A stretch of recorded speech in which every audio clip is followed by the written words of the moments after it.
Hello everyone and welcome back for some more Drag Race gossip, secrets and drama. So I'm back for another Have Your Say video where you get to vote on whether you agree with the outcome of the episode. And this video is for Season 17 Episode 3. So today we're going to be recapping this week's episode, going through the results of the Have Your Say poll, and I'll be talking about a little bit of tea to do with Lucky Starzzz clarifying her relationship with her former drag mother, Nina Bonina Brown, and why she unfollowed her on social media. And we'll be talking about a little bit of a drag detective work that I did, where I was able to find out that Lucky was going to be eliminated this week even before the episode came out. All that and more coming up in today's video, so let's get started.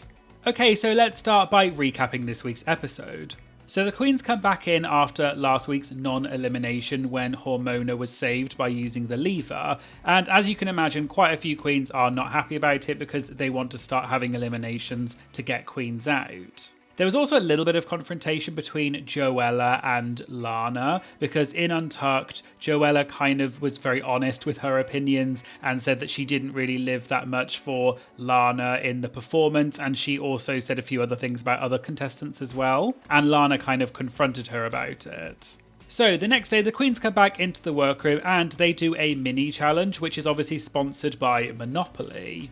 Also, one thing, I'm sure everyone already knows this already, but obviously Monopoly is different in every country, and typically the places on the board are quite often to do with large places like in capital cities and things like that. So for me as a British person, or at least the version I had growing up, the Monopoly board was basically all places in London. So it was quite interesting to see the American version of it because there are some slight differences. I didn't really know that many of the place names, but I could tell whether they were expensive or not based on the colours because it's the same in the UK, but obviously the actual names themselves are completely different. But I just thought that was quite an interesting cultural difference. And the queens pick out random places from Monopoly and they also win the amount on it, which was actually really cool that each queen won a decent amount of money.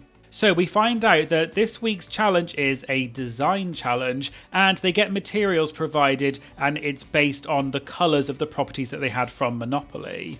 So the queens get to work on their outfits, and again, as always in pretty much every season, there's quite a few queens who either don't know how to sew or are not very confident at sewing. And then obviously there is the debate around why did you not prepare? You know we have this every season on Drag Race and all of that sort of thing. But one of the things that I found the most interesting was there was actually quite a few little bits of drama in the episode. So first up was that RuPaul just casually dropped a folder which gave all of the results from the Rater Queen of the last two episodes, and it actually broke it down as to who voted for who. I really enjoyed this because obviously it's just a little bit messy and dramatic, but last year they didn't really do that on season 16. They just kind of overall said who placed where, but they didn't say who voted specifically for who.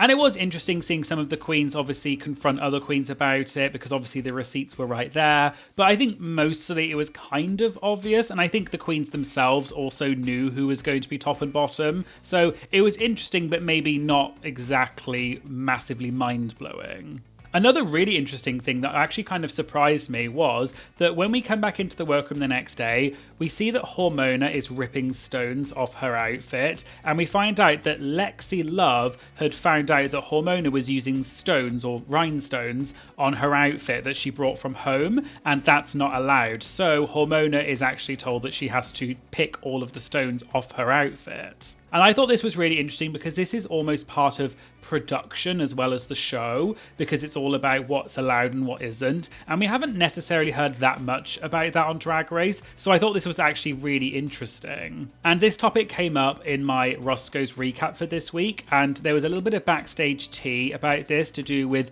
maybe some other queens who also broke the rules, and Lexi called it out. So make sure you check out my Roscoe's for this week, and I'll link to that in the description.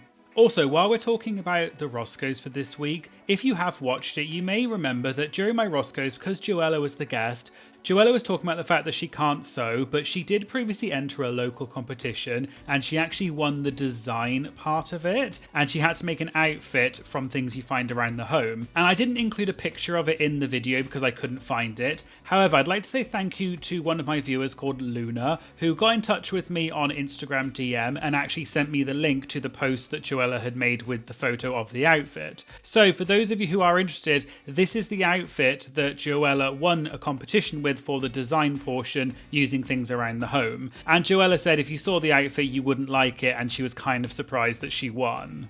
Another really interesting bit of drama was the thing between Jules Sparkles and Anya Nerve with the trim. So as we saw in the episode, Jules was using this trim for her outfit, but she apparently told Anya that she needed it because Anya asked if she could use it, but Jules said no. But then it seems like Anya took it anyway. And then there was a confrontation where Jules said that she was annoyed at Anya for doing that, but Anya said that you can't claim those sorts of things and she needed it for her outfit and that Jules would have been fine with or without it. And again, I thought this was really interesting because it was definitely some drama and it's showing that the queens maybe aren't afraid to have these kind of confrontations, which I actually thought was quite refreshing, so I personally quite enjoyed this interaction. Okay, so let's move on to the actual runway because obviously that is the main part of this episode because it's a design challenge. So the category was Monopulence, which is creating a luxe look inspired by Monopoly. So as usual, I'm not going to give my opinions because I know nothing about fashion and I know nothing about garment construction either, so I'll just go through each queen, what they said about their outfit, but at the end I will say which outfit was my favourite. So first up with St. James Place was Lucky Starzzz. She said this is not what she normally does, and is there a hem in every corner? No, but she's selling this garment and trying to smile as much as she can. Then from Tennessee Avenue we had Hormona Lisa. She said she's serving Princess Goldfish and the gown fits very nicely, but she wishes that the stones were on it. Then from New York Avenue we had Lexi Love. She says she has a gigantic roll of fabric and luckily it is unrolling as she's walking. And she's giving you legs and giving you gorgeous. Then from Kentucky Avenue we had Susie Toot. She said she's giving you ooky spooky floor length 1930s drama. And it's Betty Boop as the Princess of Hell. Then from Indiana Avenue we have Ariete. She said she's giving you the Real Housewives of Mexico City, very glamorous, very sexy, with drama and drapery. Then from Illinois Avenue we have Lana Geray. She said she's giving you a vision in red and she's very happy with the way this look came together. And she always looks very put together and rich in drag, and this is no exception. Then from Atlantic Avenue we have Acacia Forgot. She said this is very Dynasty vibes, very trashy bridesmaid's dress, and it's ruffles on ruffles on ruffles. Then from Ventnor Avenue, it's Corey King. She said this yellow is stunning and ever so good on her ebony skin, and she's giving you old Hollywood glamour from head to toe. Then from Marvin Gardens, we have Lydia B. Collins. She said she wanted to create a style that was unique to her, and it's fully ruched and it's furry, giving you a little bit of Muppets and a hint of Horton Hears a Hoe. Then from Pacific Avenue, it's Joella. She said she's selling this garment and she's actually satisfied with what she made given her skill level. And it is kind of hemmed with the hot glue gun. Then we have from North Carolina Avenue, Anya Nerve. She said she put her whole soul into this garment and it's something that represents her culture, and to her, opulence means her grandma's house. Then from Pennsylvania Avenue we have Jules Sparkles. She said she's rocking this beautiful skin-tight dress, and she's ruched from her head to her toe, the cone is coning and the bra is braing. Then from Park Place we have Sam Starr. She said this is giving Sam Starr to a T, it's over the top, sparkly, fabulous, and the silhouette is giving you old Hollywood Mae West. And finally we have Crystal Envy from Boardwalk. She said she feels like the richest bee in town and she's a pageant girl, and she's always going to have the silhouette down to a T. Overall, I actually thought this was a really good challenge. I don't think there was anyone who was really bad. The standard was extremely high in this particular design challenge, I thought. For me, the best look, it's either between Ariete and Sam Starr. The reason I thought Sam's was so good was because I loved all the different textural elements. It wasn't just one fabric, it was several different fabrics. She also had the straps on the shoulders, and it was just a lot to look at, but it was really well done. But I also loved Ariete's look just because it was so glamorous. The red was amazing. The outfit was really well made. And although I don't know anything about garment construction, I imagine that was very difficult to do. I also really loved the makeup and the hair and everything that she did to accessorize it because it really just fit the whole vibe. But let me know in the comments which one was your favorite look. Okay, so the queens come back and we find out that the winner of this week's challenge is Sam Starr. The bottom two are then announced as Joella and Lucky Starrzz. They lip-synced the song The Way That You Love Me by Paula Abdul, and Joella is announced as the winner, so unfortunately Lucky Starrzz is the first queen on season 17 to sashay away. I also just wanted to briefly mention Untucked. I haven't really watched Untucked for some time because quite often it's not necessarily that interesting, but Untucked has been quite interesting for the last few episodes, mainly because of queens like Joella. So if you haven't watched it, last week Joella, which they mentioned in the episode, had basically gone up to a few different people and told them that she didn't really like their talent shows or their outfits. But this week, something else happened. At one point, Joella was getting quite upset and she was worried about going home. And she said that she was one of the top queens in LA and she's sort of a beacon for the community. And quite a few other queens were giving the side eye, almost implying like they didn't think that that was true, or that maybe she was being a bit delusional. And they did talk about this at Roscoe's, so check out the Roscoe's for this week because there was a bit more about what Joella said about it. The other really interesting bit that happened in Untucked was when Joella went up to Lucky Starrzz and basically said, we're probably going to be in the bottom and I'm going to beat you in the lip sync, but I'm really sad about it. And a lot of people online felt like maybe Joella was trying to get in Lucky's head and sort of psych her out a little bit. I don't know whether that's true, but it was very entertaining to watch. And I'm hoping that Untucked continues to be quite interesting this season because I actually quite enjoyed these few episodes. But let me know what you think. Do you actually watch Untucked? And what did you think of Untucked so far for season 17? So let's move on to the results of the Have Your Say poll. So question 1 was, who had the best design outfit? So with 51.8% was Ariete, followed by Sam Starr with 29.4%, and then On Your Nerve with 5.8%. So this isn't that surprising because they were the top 3 queens. However, in the episode, Sam Starr won, so this is the opposite way around to what happened in the episode, because Ariete got the most votes in the Have Your Say. As I mentioned, I loved Ariete's look. It was so glamorous. I loved the colour, I loved the way she accessorized it, the garment construction was immaculate. Between her and Sam, I actually wasn't really that sure who was going to win, and I would have been happy with either, but I can see why Ariete did get the most votes because it was a stunning look. Question 2 was, did you agree with the tops? And we had 62.1% for yes and 37.9% for no. And moving on to question 3, because it's related, it was, if you selected no above, as in you did not agree with the tops, who do you think should have been in the top instead? Ignoring NA, because obviously that's for people who did agree, the person who got the most votes was Lydia B. Collins with 14.2%. I did personally agree with the tops. I can see why Lydia's should maybe have also been up there. I really did love Lydia's because it was very out of the box, very interesting, very elaborate. So I can see why people think that she should have been in the top. Question 4 was, did you agree with the bottoms? And this one was a stronger result, so it was 82.2% for yes and only 17.8% for no. And then question 5, which is related, was, if you selected no above, as in you did not agree with the bottoms, who do you think should have been in the bottom instead? Again, ignoring NA, the person who got the most amount of votes was Acacia Forgot with 7.9%. Personally, I did agree with the bottoms. I think that, unfortunately, Lucky and Joella were the worst. I wouldn't personally have put Acacia at the bottom because I do think her outfit was good. I think it was well designed. Maybe not as good as some of the others, but it was a perfectly good look. Question 6 was, who won the lip sync in your opinion? And Joella got 56.7% and Lucky Starrzz got 43.3%. So it was quite close, but Joella did get the majority.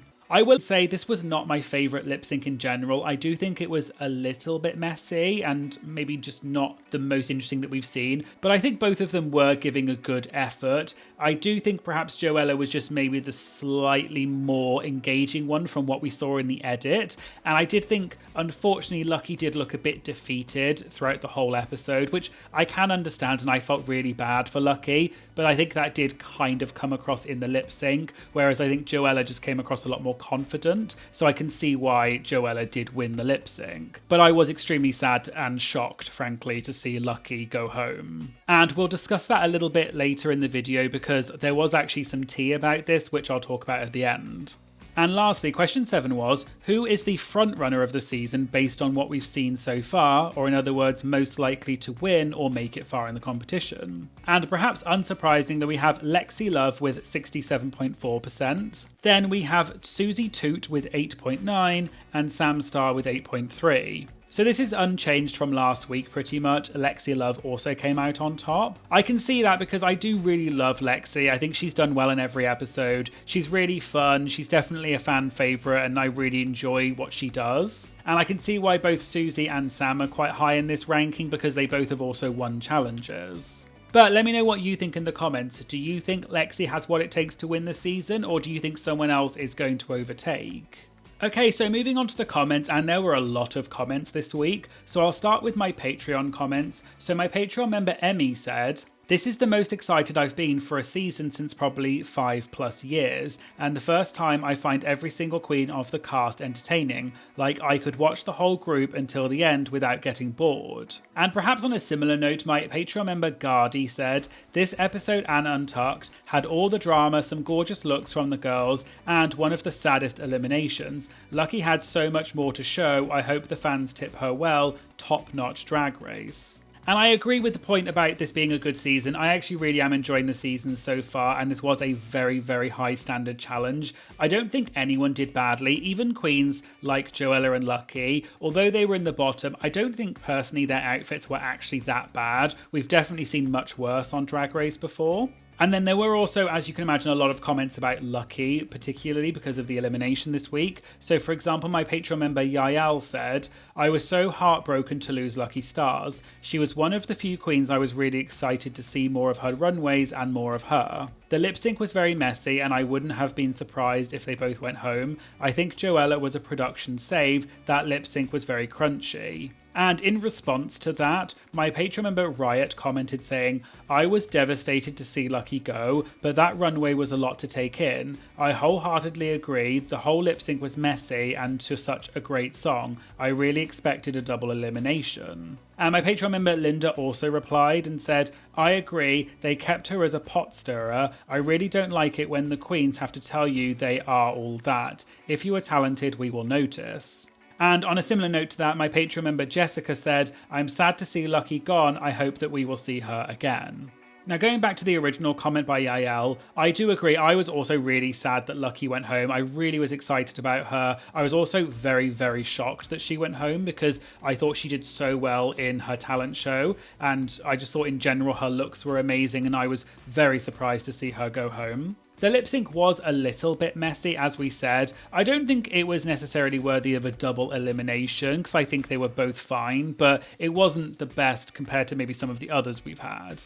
I don't know if Joella was kept just because she stirs the pot. I think she is very entertaining and I can see why that would be a factor. I do think that she did win the lip sync, even if it wasn't the best lip sync. And I am quite enjoying Joella, even if she is maybe being a little bit dramatic and potentially a little bit delusional. She has kind of admitted that on social media and she kind of embraces the delusion, so I actually quite live for that. And then moving on to the comments from my Have Your Say poll, someone said, "I live for Joella's delusion. She's one of the only people on the cast that can get me to laugh." And on a similar note, someone said, "While Joella did win the lip sync, I wish Lucky would have stayed. She had so much more to show." And there was quite a few other people that said similar things, saying they weren't expecting Lucky to get pork chopped and that Lucky was robbed. And someone else said, "Really strong sewing challenge, no one really failed, just some questionable choices here and there." And as I mentioned in my last video, I do try and read all of your comments, even if I don't feature them all. But thank you so much to the people who leave really positive, lovely comments about me and my channel. I really, really appreciate these sorts of comments. It really makes my day. So thank you so much to everyone who wrote one.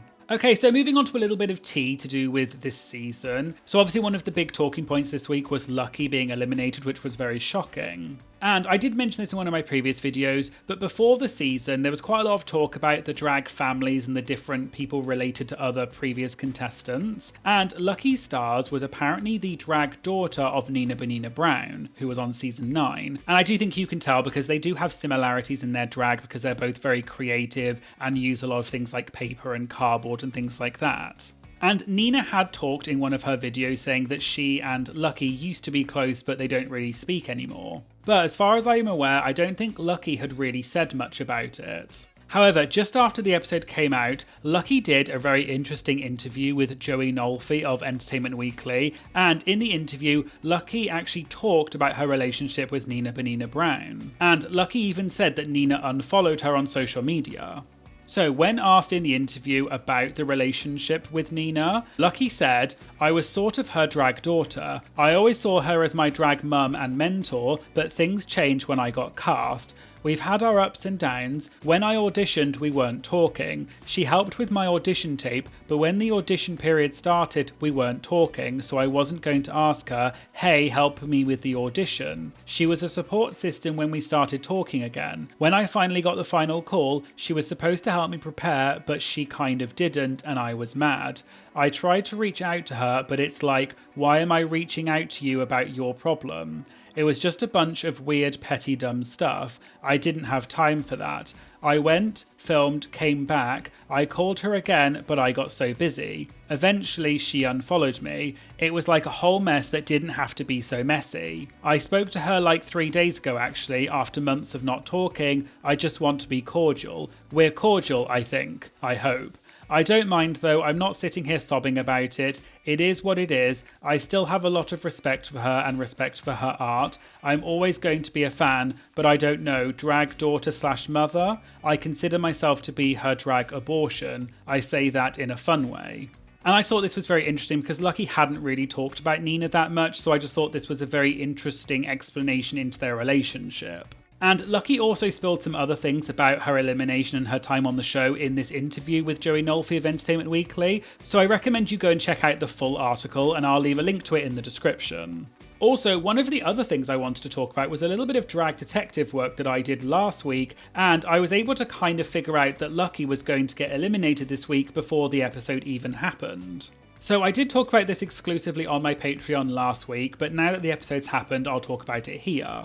So when I was doing some research for my Roscoe's recap for episode 2, I went onto the Wikipedia page for season 17 because I wanted the chart that I had seen of all of the queens' names, where they're from and their ages, and I did use this in one of my videos. However, when I was doing that, I also noticed that there was a column called Outcome, and it was saying where they placed in the season. And at first, all of them were TBC, because obviously at the time no one had gone home. But I noticed that Lucky Starzzz was put as 14th position, but bear in mind this was a week ago before this episode even happened. And I was really confused about it at the time, and I thought maybe someone was just updating Wikipedia as a joke. But then I thought maybe someone knew something about some spoilers and they had changed it on Wikipedia. But Wikipedia was shortly afterwards changed back to all of them being TBC again. However, then afterwards I noticed that Roscoe's had published saying that the queens who were going to be guests this week for episode 3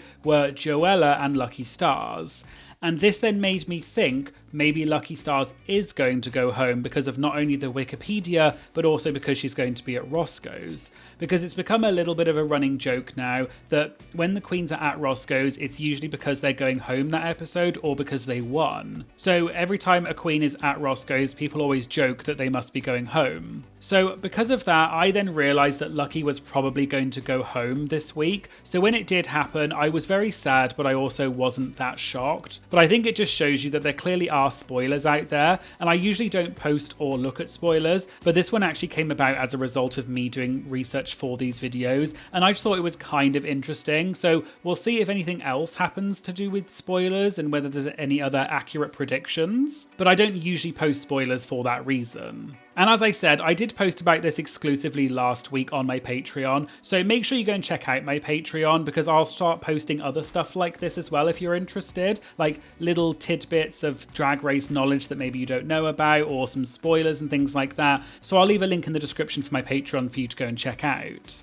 So there you go, there was the Have Your Say for Drag Race Season 17, Episode 3. Let me know in the comments what you think of the season so far. And what challenges do you hope to see for the rest of the season?